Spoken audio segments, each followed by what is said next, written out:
सांझ सवेरे छत पे बैठी करती थी इंतजार मेरा। सांझ सवेरे छत पे बैठी करती थी इंतजार मेरा।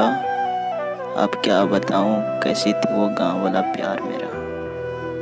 उसकी एक झलक पाने को उसके मोहल्ले का चक्कर लगाते थे, और जिस दिन वो मुस्कुरा कर देख ले सारी रात सो नहीं पाते थे। तब ना फेसबुक था ना व्हाट्सएप, दिल की हर बात दिल में ही दबाए रखते थे। और उन दिनों क्लास की कोई लड़की अपनी कॉपी भी शेयर कर देना तो हम उनको भी मोहब्बत कहते थे।